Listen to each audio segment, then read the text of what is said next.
Oke, Assalamualaikum warahmatullahi wabarakatuh. Kita akan lanjutkan kuliah kita. Ini yang kuliah tentang paduan ya, tentang paduan logam. Nah, kalau kita berbicara tentang paduan ada yang dipadukan, atau paduan itu pasti lebih dari satu. Jadi paduan antara satu dengan yang lain. Nah, paduan atau alloys, sifat umum logam. Logam itu keras, kuat. Terus kemudian logam itu liat, logam itu mengkilap, konduktor listrik, penghantar panas listrik, penghantar listrik dan panas yang baik, dan titik cair biasanya tinggi, ya ratusan mungkin ribuan ya, 900, 1000 dan seterusnya, titiknya mencair. Nah, bagaimana kalau paduan? Kalau paduan, misalnya logam tadi yang mempunyai sifat-sifat di atas, kita padukan dengan logam. Jadi logam kita padukan dengan logam. Hasil paduan itu akan mempunyai sifat-sifat logam, sifat-sifat yang tadi ini. Nah, sedangkan kalau misalnya logam dan melaloid, apa itu melaloid? Karbon, silikon, sulfur, kita padukan, maka sifatnya masih sifat logam. Sedangkan kalau logam kita padukan dengan yang bukan logam, dia tidak akan bersifat logam seperti ini, sifat-sifat logam. Jadi kalau logam kita tambah dengan logam, hasilnya sifatnya masih logam. Logam tambah melaloid, ini masih logam. Sedangkan logam tambah non logam, sifatnya tidak bersifat logamnya, tidak bersifat logam. Jadi, nah itu kalau logam kita padukan, kita campur menjadi satu, sifat yang baru itu masih logam. Kalau logam dengan melaloid, CSSI, itu kita gabungkan masih logam. Sedangkan logam dengan non logam, paduannya itu tidak akan bersifat logam. Nah, sedangkan paduan tadi saya katakan itu bisa dua komponen, namanya paduan biner, dua komponen. Bisa paduan terner dan bisa paduan kuaterner, 4 komponen. Jadi biner 2 komponen, paduan terner 3 komponen, dan 4 komponen paduan kuaterner. Nah, bagaimana fasa pada paduan yang homogen? Bagaimana mekanismenya dia bercampur atau fasanya? Nah, ada yang disebut larutan padat substitusi, ada substitusi, ada interstisi. Larutan padat ya. Larutan padat pada logam. Bisa substitusi, bisa interstisi. Apa bedanya? Kalau substitusi, misalnya biner ya, ini logam, ini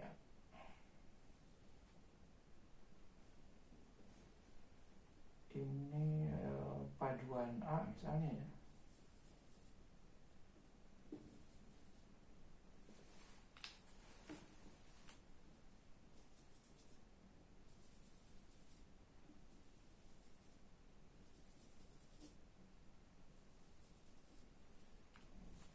Nah, misalnya ini substitusi. Ini atom A yang biru, ini yang merah B. Di sini Anda lihat bahwa tempat atom B ini atom B menggantikan posisi atom A dengan teratur ya.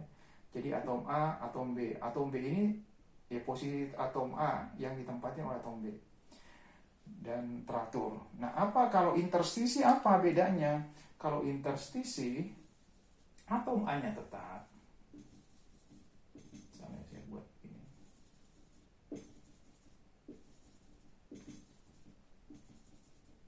Atom A-nya tetap. Sedangkan atom B-nya nanti nyelinap ya. Masuk di sela-sela atom B, atom A ya. Atom B ini masuk aja ke sini. Tidak teratur ya. Nah, ini namanya interstisi. Jadi Anda bisa bedakan kalau substitusi, atom B itu menempati tempat yang harusnya ditempati oleh atom A, sedangkan interstisi ini cuma menyelinap ya. Atom A-nya masih tetap di tempatnya masing-masing. Jadi ini larutan padat biner ya, ada dua, ada A, ada B, ada B. Ya, seperti itu. Nah, itu bedanya larutan padat, substitusi, dan interstisi. Saya akan memperlihatkan mekanisme larutan pendinginan ya. Diagram pendinginan. Ini logam murni. Ini paduan biner. Jadi sebelah ini adalah logam murni, ini adalah paduan biner. Logam murni berarti unsurnya cuma satu. Misalnya Fe saja, besi saja misalnya ya. Atau kuprum saja, atau emas saja. Jadi cuma satu. Nah, jadi kalau saya gambarkan ini seperti ini. Pendinginan. Kalau misalnya cair, misalnya tadi emas cair, murni 100% ya, nggak ada unsur lain. Kalau saya dinginkan, misalnya dia mencair, misalnya di suhu misalnya 700 derajat Celcius, ini cair. Kalau saya dinginkan, dia lama-lama apa? Membeku kan? Mendinginkan berarti ini waktu, ini temperatur. Saya dinginkan, set. Nah, ini sudah misalnya 25 derajat suhu kamar. Ini sudah padat. Artinya apa? Dia ini tadi cair, lama-lama dia sampai di titik cairnya. Oh, ini misalnya 1700 ya, maaf. Di titik cairnya berapa? Mungkin 800 misalnya. Di titik cairnya terus dia menjadi padat. Jadi ini misalnya 100% logam murni. Apa bedanya dengan logam paduan biner? Ingat, di sini ada dua unsur, ya, paduan A, B misalnya. Nah, gambarnya akan berbeda. Misalnya ini paduan A, B ya. Kalau ini tadi 100% A misalnya, ini AB, paduan AB. Dan misalnya ini paduannya cair, terus kemudian saya dinginkan. Nah, pertama yang satunya mungkin A-nya sudah memadat, tapi B-nya masih mencair. Nah, kan ada dua di sini. Jadi, misalnya ini turun. Nah, jadi akan ada dua titik cairnya ya, karena ada dua komponen, ada dua unsur. Seperti itu, misalnya yang pertama itu cair, terus kemudian yang ini baru mencair, terus kemudian yang ini. Seperti itu gambarnya. Jadi misalnya ini cair tadi, ini padat. Tapi kalau ini cair, dua-duanya cair, tapi di sini karena ada dua komponen, satunya sudah membadat, satunya masih mencair. Ya, jadi di sini ada cair tambah padat. Karena apa? Karena ada dua unsur, logam A dan logam B. Logam A ini sudah mencair, yang B-nya belum. Yang satunya udah memadat, yang satunya masih mencair. Jadi di sini baru kedua-duanya mencair. Jadi di sini perbedaannya adalah kalau logam murni dia cuma satu titik cairnya. Tapi kalau paduan, kalau dua ya biner, dia akan mempunyai dua titik cair karena maksudnya yang satunya mencair komponen yang satunya baru mencair komponen berikutnya. Jadi fasanya ada cair dan padat, ada padat. Yang membedakan di sini ada fasa cair dan padat karena dia punya dua komponen. Seperti itu. Ini penjelasan gambar. Nah, habis itu kita akan bahas tentang diagram fasa. Nah, diagram fasa di sini dibagi menjadi 4. Diagram fasa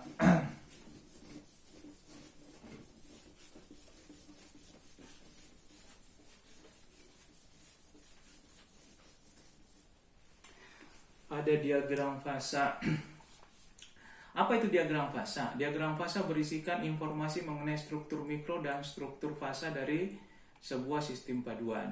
Jadi kayak peta ya, peta biasanya nanti bisa dibaca sendiri.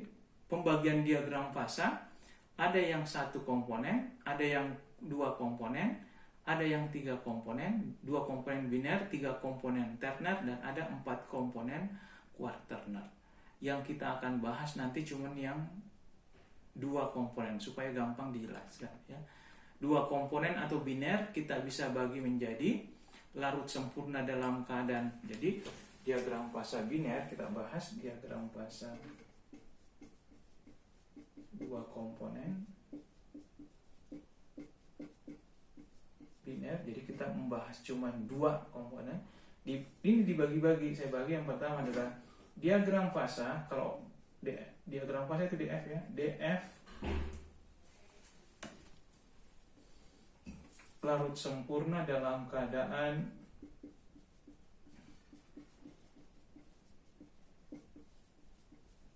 cair dan padat. Yang kedua adalah diagram fasa larut sempurna dalam keadaan cair dan larut sebagian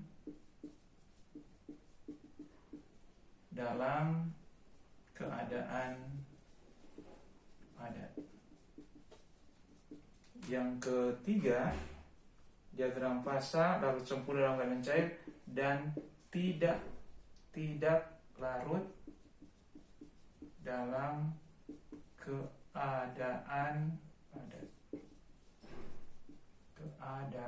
Keadaan padat.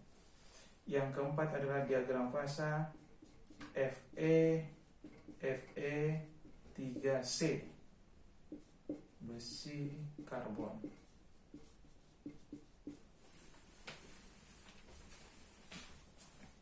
Nah, jadi ada 4 nanti yang saya bahas. Yang pertama adalah diagram fasa larut sempurna dalam keadaan padat dan cair. Itu gambarnya seperti ini.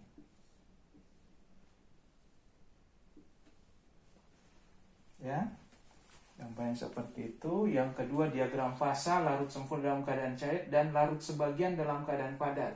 Gambarnya seperti ini.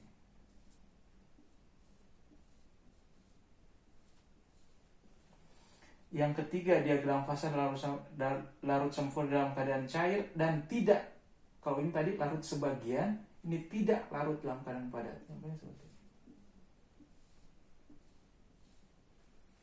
Dan yang keempat adalah diagram Fe3C. Ini sangat penting karena ini menyangkut besi baja yang sering digunakan di kehidupan sehari-hari. Atau ya kalau misalnya di Krakatau Steel ya baja, besi baja. Nah seperti ini Fe3C ya. Dilihat di laptop. Nah ini saya nggak bisa gambarkan ya. Nah, ini akan saya bahas satu-satu. Yang pertama adalah larut sempurna dalam keadaan padat dan cair. Ini contohnya CuNi. CuNi. Jadi CuNi. Gambarnya seperti ini. Terus yang ini PbSN. Yang larut sebagian, ini PbSN. Ini nggak ada contohnya. Yang terakhir Fe3C. Oke, itu pembagiannya nanti akan kita bahas satu-satu. Tentunya yang cuman biner aja ya, karena lebih gampang dijelaskan. Oke, sebelum masuk ke situ kita akan bahas tentang prinsip yang nanti akan selalu digunakan. Ya, namanya Levin-Arm Principle, prinsip lengan tuas. Nah, nanti untuk menghitung komposisi fasa, kita akan menggunakan prinsip ini, ya, karena ya nanti untuk menghitung fasa harus menggunakan prinsip ini supaya lebih mudah, ya. Namanya left arm principle, aturan lengan tuas. Misalnya saya punya saya gambar lagi, ya. Saya gambar lagi seperti ini. Saya punya fasa seperti ini.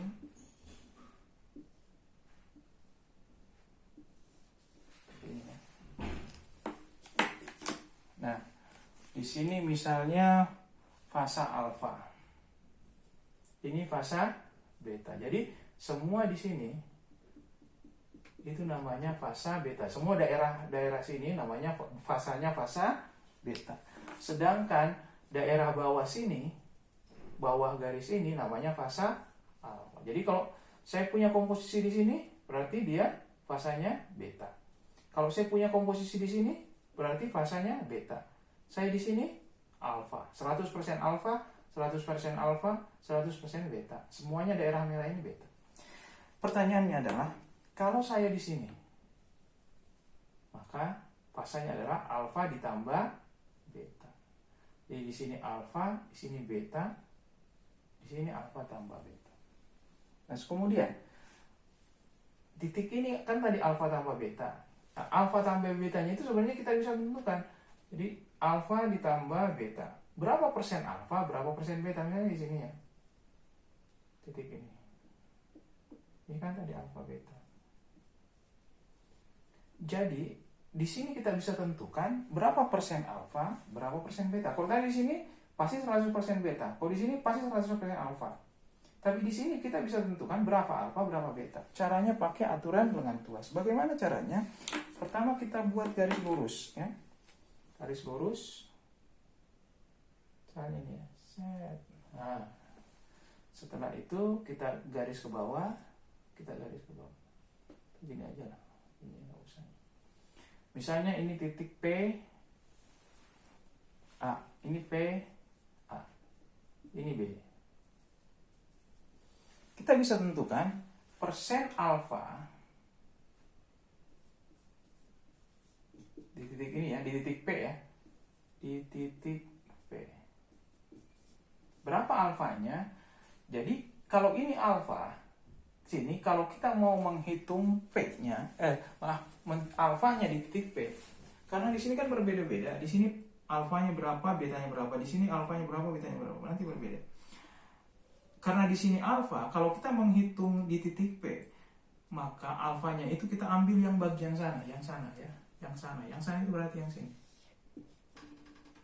Jadi alfa adalah panjang PB dibagi panjang AB, panjang keseluruhan, dikali 100%. Sedangkan kalau kita mencari berapa persen betanya, karena di sini B, ambil jadi bagian yang sana. Bagian sana berarti panjang AP yang ini, bagian yang sana kan,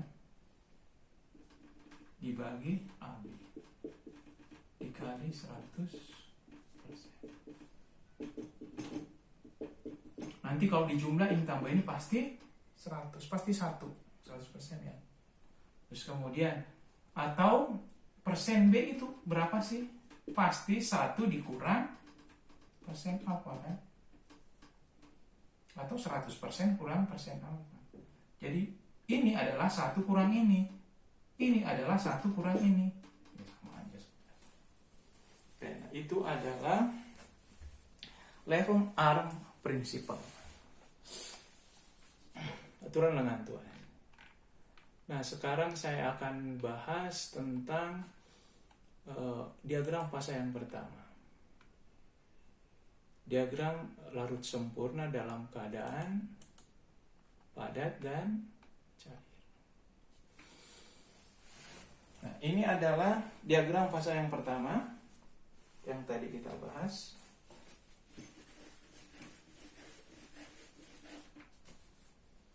Satu, diagram fasa larut sempurna dalam keadaan padat dan cair. Oke, gambarnya seperti ini. Jadi ya gambarnya seperti ini, peta ya. Jadi kayak peta.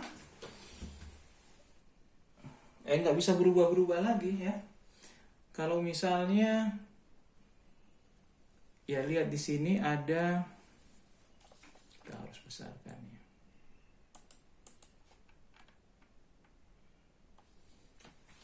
Di sini ada 0, 20, 40. Jadi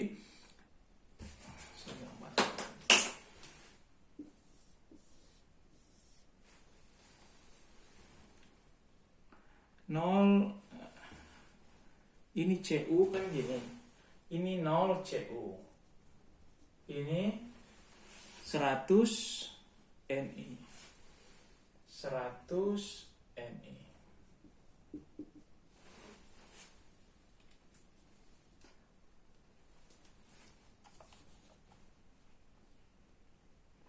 Nah, kalau Anda lihat di, misalnya Anda cari di Google, titik cair CU itu adalah atau NI itu 1100. Sedangkan titik cair NI itu ada di suhu ya, sekitar 1455. Jadi ini 100% CU, ini 100% NI. Seperti itu, ya.